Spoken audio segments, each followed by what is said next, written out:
तहलका अंगेज खबर एमक्यूएम की चाइना के अंदर एंट्री। ये क्या मामला हुआ है? फातिमा भुट्टो का जवाब बिलावल भुट्टो की एक अहम मुलाकात पर। सिलसिला बहुत अहम। 3 लाशें मिली है। ये लाशों का सिलसिला कहां से शुरू हो रहा है? और के इलेक्ट्रिक के हवाले से चीन की कंपनी का एक बहुत बड़ा फैसला। खत की कॉपी मुझे मिली है।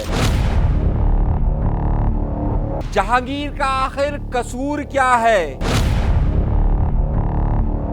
मज़ार कायद पर अल्ताफ हुसैन की गूंज क्यों महसूस हुई? वजीर आला सिंध किससे डरे हुए हैं नजर आ रहे हैं? कतर पर हमला, सब खामोश खामोश खामोश। पाक भारत टाकरा, कोई नहीं रोक सकता, तसादुम जरूर होगा। आज के प्रोग्राम में मैं आपको इंतहाई अहम खबर देने वाला हूं, और वो खबरें देने वाला हूं जो आप तक अब तक किसी ने नहीं पहुंचाई होगी। ऐसी तहलका अंगेज खबरें जो सिर्फ और सिर्फ हमारी जादूगरनी लेकर आई है। चैनल जरूर सब्सक्राइब कीजिएगा, कोई लापता नहीं करेगा।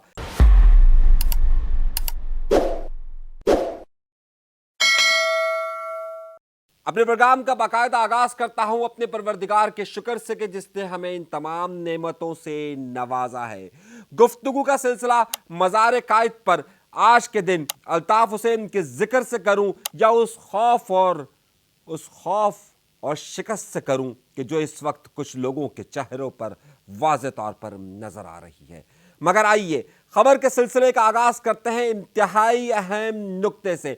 कल हमने आपको एक ब्रेकिंग न्यूज दी थी। पाकिस्तान के टीवी चैनल्स ने और बड़े बड़े वीलोगर्स ने इस सारे मामलात का डिस्कशन नहीं किया था, लेकिन मैंने आपको खबर दी थी कि ये वो एक बड़ी इनकलाबी मूवमेंट हुई है कि जिसे समझने की जरूरत है। बिलावल भुट्टो जरदारी अपनी वालदा के दुश्मन, लेकिन अपने नाना के टैलेंटेड कजन, इंटेलिजेंट कजन के घर क्यों गए?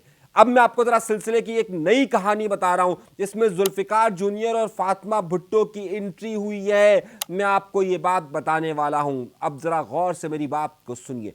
हुआ ये था कि मैंने आपको बताया था कि मुमताज भुट्टो टैलेंटेड कजन कहलाते थे जुल्फिकार अली भुट्टो के, जो उनके साथ रहे, सिंध के वजीर आला रहे, और फिर उन्होंने जो कुछ किया, जो सितम जरीफियां की, वो सब आपके सामने मौजूद है। कि जिसके बाद मशहूर शेर लिखा गया था कि उर्दू का जनाजा है जरा धूम से निकले। लेकिन उसके बाद हुआ क्या? जब मोहतरमा बेनजीर भुट्टो साहिबा आई और मुसलसल जब अजाब का शिकार थी, जब मोहतरमा बेनजीर भुट्टो साहिबा को जिला वतन किया जा रहा था, जब मोहतरमा बेनजीर भुट्टो को जब जेल में डाला गया था, जब मोहतरमा बेनजीर भुट्टो पर जेल में सौबतें उन्होंने बर्दाश्त कर रही थी, उस वक्त ये टैलेंटेड कज़न दूसरी तरफ चला गया था। और मोहतरमा बेनजीर भुट्टो को हमेशा इन कज़न्स का, इन अंकल्स का हमेशा से सदमा रहा। लेकिन हुआ यह कि इस मुमताज भुट्टो का 4.5 साल पहले इंतकाल हुआ था, और 4.5 साल में कई बार जुल्फिकार जूनियर से पहले, यानी कि बिलावल भुट्टो जरदारी कई बार लाड़काना गए, वहां से इलेक्शन भी लड़े, लेकिन उनके घर ताजियत के लिए नहीं गए। मगर कल ताजियत पर गए थे, जिसकी तस्वीरें मैंने चलाई थी। अब इसमें बड़ी अहम बात है, ये गए क्यों? अपनी मां के दुश्मन के घर पर क्यों गए? इसकी सबसे बड़ी वजह सामने आई है, और यह वजह किसी और ने नहीं बताई है, बल्कि इस वक्त उनके खिलाफ जो एक पार्टी बन रही है, जो कि बना रहे हैं जुल्फिकार जूनियर, जो कि बना रही है फातिमा भुट्टो, मुर्तजा भुट्टो का खून, यानी कि खालिसतन खून जुल्फिकार अली भुट्टो का। वो जब पार्टी बनाने की तरफ जा रहे हैं, तो आज फातिमा भुट्टो ने अपने फेसबुक अकाउंट पर एक चीज लिखी है। उन्होंने कहा कि नवाब ऑफ कालाबाग गए अपने किसानों के पास और कहा, तुमने जुल्फिकार अली भुट्टो में क्या देखा है कि तुम सब उसको वोट देते हो, उसकी सपोर्ट में आ रहे हो। नवाब ऑफ कालाबाग से उस वक्त के किसानों ने, मजदूरों ने, किसान ने कहा कि नवाब साहब, अगर आप नाराज ना हो तो आपसे एक बात कहें। उन्होंने कहा हाँ बिल्कुल कहें। उन्होंने कहा नवाब साहब, आप इतने अरसे से हुक्मरान हैं, क्या आप कभी हमारे पास मिलने के लिए आए? उन्होंने कहा नहीं, मैं पहली बार आपसे मिलने आया हूं। तो उन्होंने कहा कि जुल्फिकार अली भुट्टो ही है कि जिसकी वजह से आज आप हमसे मिलने के लिए आए हैं। फातिमा भुट्टो ने यह वाज़े तौर पर इशारा दिया है, फातिमा भुट्टो के फेसबुक अकाउंट से लेकर ट्विटर अकाउंट ने यह वाज़े तौर पर इशारा दिया है कि जो बिलावल भुट्टो की मुलाकात हुई है अमीर बख्श भुट्टो से, यानी कि मुमताज भुट्टो के बेटे से, जो ताज़ियत के लिए गए, वो इसीलिए गए कि उनको इस बात का खौफ है कि अब जुल्फिकार जूनियर और फातिमा भुट्टो आ रहे हैं। यही वो खौफ आगे की तरफ बढ़ रहा है और अब बिलावल भुट्टो अपने उन तमाम दुश्मनों से और अपनी मां के दुश्मनों से भी राब्ता करने की कोशिश कर रहे हैं कि जनाब, जब ये बात मैंने रात को पाकिस्तान पीपल्स पार्टी के एक रहनुमा से पूछी कि ये क्या चक्कर है, तो उन्होंने मुझे कहा कि जब बीबी ने जिन लोगों को अपनी मौत का जिम्मेदार करार दिया था, उनकी शहादत के फौरी बाद अगर उसी को ही नायब सदर बना दिया जाता है तो इस वाक्य पर भी तुम ताज्जुब मत करो। जब कत्ल के जिम्मेदारों के साथ बैठा जा सकता है तो जिन्होंने सोबतों के वक्त, मुश्किल वक्त के वक्त साथ नहीं दिया, उनको भी भुला दिया जाएगा। ये बड़ी अहम बात मुझे पाकिस्तान पीपल्स पार्टी के एक रहनुमा ने, सीनियर रहनुमा ने मुझे कही है। गुफ्तगू का सिलसिला यह है। तो अब इस कहानी में एक नया मोड़ आ रहा है। उसके साथ साथ कहानी आगे बढ़ाते रहते हैं और कहानी को आगे लेकर चलते रहते हैं। पाकिस्तान पीपल्स पार्टी पर इस वक्त जो मामलात चल रहे हैं और ख़ास तौर पे जो बारिशों का सिलसिला शुरू हुआ, जो कराची में सैलाबी कैफियत पैदा हुई, उस पर मैंने कल भी आपको अपने प्रोग्राम में बताया था कि किस तरीके से एमक्यूएम के बयानात पर सईद गनी ने बयान दिया और उसके बाद बिलावल भुट्टो जरदारी ने उसको ट्वीट किया और किस तरह से मुस्तफा कमाल की बात को दोहराया। अब यह फड्डा बढ़ गया। आज मज़ार कायद पर हाजिरी दी गई, सिंध काबीना वहां पर पहुंची। उस काबीना के इजलासों में क्या हुआ वो एक अलग बात बताता हूं। उस काबीना में क्या कौन कौन लोग आए वो बाद में बताऊंगा आपको। आज का दिन यौम वफात है कायद आज़म मोहम्मद अली जिन्ना का, कि जिसकी वजह से ये मुल्क मिला। आज उनके मज़ार पर हाजिरी देते हुए वहां पर जब वो गए तो कायद आज़म पर उन्होंने कम गुफ्तगू की और 37 मिनट गुफ्तगू की, मीडिया का शिकवा किया, शिकवा शिकायतें करते रहे।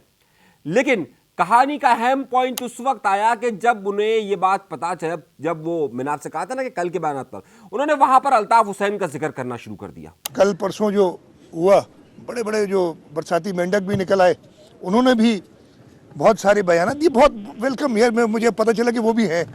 एक ज़माने में तो जब वफाक का साया होता था उनके ऊपर तो बड़े एक्टिव हुआ करते थे। अच्छा है, मुझे पता चला कि वो भी हैं अभी तक। उसके साथ साथ जो ख़ास तौर पे एथनिक डिवाइड पैदा करने की कोशिश कर रहे हैं इस वक्त, उनको मैं कहूँगा कि बाज रहें। हमने ये देखी हैं चीज़ें, याद करें अल्ताफ हुसैन क्या करता था इस मुल्क में, अब उसका क्या हाल है। मैं हैरत ज़दा, मैंने कहा आज का दिन, और तमाम टीवी चैनल लाइव दिखा रहे थे। उन्होंने कहा कि कुछ लोग लिसानियत को हवा दे रहे हैं और अल्ताफ हुसैन के रास्ते पर है और वो अल्ताफ हुसैन के अंजाम को देख ले। देखिए, अल्ताफ हुसैन साहब के साथ, अल्ताफ हुसैन साहब जब ये सियासत कर रहे थे तो उस वक्त तो आप लोग सब वहाँ पर माफ़ीनामे के लिए गए थे। खुद इनकी वजारत के दिनों में जब ये वज़ीर बने तो उस वक्त भी ये उनके गिर्द घूमते थे। वो तो जवाल का वक्त होता है तो फिर सबको मिसाल याद आती है। लेकिन उन्होंने ये इशारा किसकी तरफ किया? उन्होंने कहा कि जो महाजर कार्ड की तरफ बात कही। लेकिन अगर वो इस बात को भूल रहे हैं कि खुद उनकी ही पॉलिसी की वजह से ये कार्ड अब दोबारा से जिंदा हुआ है, उन्हीं की पॉलिसी की वजह से कि एक नौकरी से लेकर ऊपर तक, तालीमी मैदान से लेकर हर सतह पर जो कुछ भी उन्होंने किया, उसकी वजह से अब ये एहसास महरूमी उसी शिद्दत पर आ गया है जो 1978 के वक्त APMSO के वक्त था। ये बड़ी अहम बात है। तो अब ये मामलात शिद्दत इख्तियार करते जा रहे हैं। खास तौर पर ये खुद उन्होंने कहा कि तफरीक बढ़ रही है। ये तफरीक बढ़ाने में अहम किरदार गुज़िश्ता 17 साल की पॉलिसीज का है। अब ये नतीजा किसी और तरफ जाएगा, तो ये बात तो जहन में रखी जाए।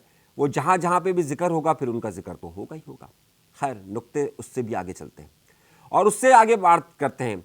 एक बड़ी अहम चीज हुई है और इस बार हमारी जादूगरनी पहुंच गई है चाइना। कामरान टेसोरी साहब यानी MQM में और खुद इस वक्त जाने जाने वाले भाईजान गए चीन। मेरी एक जादूगरनी आपको मैंने कहा था ना मेरी बहुत सारी जादूगरनियां हो गई, अब उसने बहुत सारे बच्चे दे दिए। मेरी जादूगरनी वहां गई, एक प्रेस रिलीज जारी हुई टिकर्स के लिए कि वहां पर चीन का एक खास तौर पर जो विजारत है, बराए इंटरनेशनल डिपार्टमेंट, एक विजारत है जिसकी सरबराह है सोन साहिबा। सोन साहिबा, अब उनका ज़ाहिर है एब्रीविएशन में ज़रा सही प्रोनाउंसिएशन सही ना कर सकूं, लेकिन सोन साहिबा है। उनसे इनकी मुलाकात हुई। प्रेस रिलीज में तो ये कहा गया कि उनको ये दावत दी गई कि वो कराची तशरीफ़ लाए और कराची तशरीफ़ लाकर वो बिल्कुल उनकी दावत कबूल करे और उन्हें बंस रोड से लेकर तमाम फूड स्ट्रीट पर घुमाया जाएगा, दिखाई जाएगी, वो ज़रूर आए। लेकिन मेरी जादूगरनी खबर कुछ और लेकर आई है। वहां से बाकायदा चीनी जबान में उसने मुझे ट्रांसलेट करके उर्दू में खबर दी है। खबर दे रहा हूं बहुत बड़ी। कामरान टेसोरी साहब, गवर्नर सिंध साहब जब वहां गए तो वहां जब उनकी मुलाकात हुई इसी डिपार्टमेंट के साथ अगली मुलाकात तय है 13 और 14 तारीख को इसी महीने की जरदारी साहब के साथ। मैं आपको बड़ी खबर दे रहा हूं, बड़ी खबर देने वाला हूं, जरा सुनिएगा। और जरदारी साहब की पार्टी पाकिस्तान पीपल्स पार्टी चाइना की कम्युनिस्ट पार्टी के साथ एक मुआहिदे की शक्ल में जा रही है और यही डिपार्टमेंट इस सारे मामलात को देखता है। यह डिपार्टमेंट 169 मुल्कों की 700 सियासी जमातों के साथ बराह रास्त राब्ते में है। तो पहली बार, मैं बड़े गौर से आपको बता रहा हूं, पहली बार यह हुआ है कि इस इदारे के साथ एमक्यूएम को वाबस्ता करने की कोशिशों की फाइनल शक्ल हुई है और इसमें कामरान टेसोरी साहब ने वहां पर गुफ्तगू की है। यह मैं आपको बहुत अंदर की खबर दे रहा हूं, यानी एमक्यूएम चाइना तक पहुंच गई, वहां पर जहां पर जरदारी साहब 3 दिन बाद पहुंचने वाले। बड़ी खबर दे रहा हूं, जादूगरनी ने वहां से मुझे चीनी जबान में ट्रांसलेट कर कर बताया है। समझ रहे हैं आप मेरी बात को? खबर मुझे दी है, यह खबर अभी कहीं पर भी नहीं आई है क्योंकि जाहिर है ये बहुत ही जो सोर्स है वो बड़ा ज़बरदस्त है। जादूगरनी बहुत ज़बरदस्त है और मुझे चाइनीज़ समझने में थोड़ा मुश्किल हो रही थी, लेकिन मुझे समझा दी गई, बताई गई मुझे। अब जब ये कामरान टेसोरी साहब आएंगे तब उनसे ये बात ज़ाहिर सवालात पूछेंगे, लेकिन अभी मैंने आपको खबर दे दी है। जहाँ पर पाकिस्तान पीपल्स पार्टी 3 दिन बाद जाने वाली है, एमक्यूएम वहाँ पहुँची है और क्या बातचीत हुई है वो एक अलग बात है। आइए अगली खबर पर। कराची में सैलाब की तबाहकारियां जारी हैं और मैं आपको जब अभी खबर दे रहा हूं, सुरजानी और लियारी नदी से 3 लाशें मिल चुकी हैं जो लोग डूबे। अब ये लाशों का सिलसिला बढ़ रहा है तो वजीर आला सिंध कहता है कि आप ऐसी खबरें क्यों चलाते हो जब आपकी नाकामी, आपकी करप्शन, आपकी नाहलियत हमें खबर चलाने पर मजबूर करती है। डरते नहीं हम। आप जो धमकियां आजकल लगा रहे हैं मीडिया को कि मीडिया वाले यूं और मीडिया वाले सही तौर पर काम नहीं कर रहे हैं, जो होगा वो दिखाएंगे। लाशें होगी तो नहीं दिखाएंगे, सादी टाउन में पानी आएगा तो नहीं दिखाएंगे, शाहराह भुट्टो डूबेगा तो नहीं दिखाएंगे। और जहांगीर से तो आपकी पता नहीं क्या दुश्मनी है। पूछे कौन जहांगीर? आप मुझसे पूछे कौन जहांगीर? वही जहांगीर जो बादशाह था। इंडिया को वहां पर नफरत है औरंगजेब से, यहां पर जहांगीर से नफरत है। बोला जहांगीर से क्यों नफरत है? बोला जहांगीर रोड से पता नहीं क्या दुश्मनी है, ऐसा नाकारा बनाया जाता है। हर बार ये मुर्तजा वहाब दावे करता है, सिंध हुकूमत दावे करती है और फिर हर बारिश के अंदर डूब जाता है। जाके जहांगीर रोड को देख लीजिए। आपको लगता है जिस तरीके से हिंदुओं को वहां पर नफरत है औरंगजेब से, यहां पर इनको नफरत है जहांगीर से। देखिए जहांगीर रोड का क्या हाल है। एक और बड़ी खबर दे रहा हूं। यह बातें कही जा रही थी कि के इलेक्ट्रिक को कोई चाइनीज कंपनी खरीद रही है। मेरे पास एक बहुत अहम नोटिस आया है, जिसके मुताबिक शंघाई इलेक्ट्रिक ने, चाइनीज कंपनी ने बाकायदा स्टॉक एक्सचेंज को खत लिखा है कि मेरे भाई जो 67.40% शेयर हम ले रहे थे, हम नहीं ले रहे, हम इस मुआहिदे से पीछे हट गए हैं। खबर दे रहा हूं मैं आपको, और बिल्कुल 100% खबर दुरुस्त दे रहा हूं। यह बात बता रहा हूं, भारत हर जगह से पाकिस्तान से टाकरे से भाग रहा है कि कहीं आमना सामना ना हो जाए, और वो हर मैदान से भाग रहा है। उसी की ख्वाहिश थी एशियन चैंपियंस ट्रॉफी। पाकिस्तान और इंडिया का मैच 14 तारीख को है। आज तारीख 11, जुमेरात का दिन, 12 जुमा, 13 हफ्ता 14 इतवार को यह मैच होना है, लेकिन वहां पर जाकर दरख्वास्तें दी जा रही है कि मैच रुकवाया जाए। वहां की अदालत ने कह दिया मैच तो होगा, टाकरा तो होगा। तो यह मैच तो हो रहा है, लेकिन जो दूसरा मैच है कतर का और इजराइल का, यह बड़ा अहम है। आपको याद होगा कि मैंने आपसे कहा था कि कतर और इजराइल के जब इजराइल ईरान पर हमले कर रहा था, जब इजराइल लबनान पे हमले कर रहा था, जब इजराइल गजा के मासूम बच्चों को बारूद के ढेर के अंदर दबा रहा था, उनकी सिसकियों राहों को भी नहीं आने दे रहा था, और उस वक्त जब ये अरब ममालिक खामोश रहे तो मैं कह रहा था कि मत खामोश रहो, ये आग किसी की भी नहीं है, ये आपकी तरफ भी आएगी। और जब ईरान पर हमले हुए थे और जब ईरान ने कतर पर अमरीकी बेसिस पर हमला किया था, तो उस वक्त भी तमाम अरब ममालिक को ईरान के साथ, गजा के साथ खड़ा होना चाहिए था, लेकिन नहीं हुए। मैंने आपसे कहा था कि इनका मंसूबा ही इजराइल का ग्रेटर इजराइल है, और उसने कतर पर हमला कर दिया। 4 दिन से मजम्मतों का सिलसिला जारी है। कतर वो जगह जहां पर अमेरिका का इस खत्ते का सबसे बड़ा फौजी अड्डा मौजूद है, वहां पर हमला हो गया, और सब अब एक ताजियत कर रहे हैं या अयादत कर रहे हैं, लेकिन एहतजाज नहीं कर रहे हैं, एहतजाज नहीं कर रहे और ना ही मज़ाहिमत कर रहे हैं। वहां पर बार बार नेतन्याहू पाकिस्तान का भी नाम इस्तेमाल कर रहा है, और पाकिस्तान के नाम के साथ कह रहा है कि जिस तरीके से उसामा बिन लादेन को अगर अमेरिका ने वहां जाकर मारा था, तो हम भी जाकर वहां पर मारेंगे। तो क्या ये पाकिस्तान भी आएगा? तो अभी से अगर पाकिस्तान ने ये तमाम कोशिशें ना की और तमाम अरब ममालिक और मुस्लिम ममालिक एक ना हुए, तो इंडिया के साथ मिलकर इजराइल ये काम भी करेगा। आज ही सब लोगों को उठना पड़ेगा, उन गजा के मजलूमों के लिए उठना पड़ेगा। बात बहुत तवील हो जाएगी, खबरें मेरे पास और भी बहुत सारी हैं, लेकिन वक्त कम है। अगले व्लॉग का जरूर इंतजार कीजिएगा। और मैंने देखा है आप लोग चैनल सब्सक्राइब नहीं कर रहे, डर रहे हो, खौफजदा हो, मत खौफजदा हो, चैनल सब्सक्राइब करो और साथ साथ शेयर भी करें, लोगों को बताएं कि हक और सच सुनने के लिए आना हमारी तरफ पड़ेगा। जीत बिलाखिर हक की ही होगी, बातिल को मिटना पड़ेगा।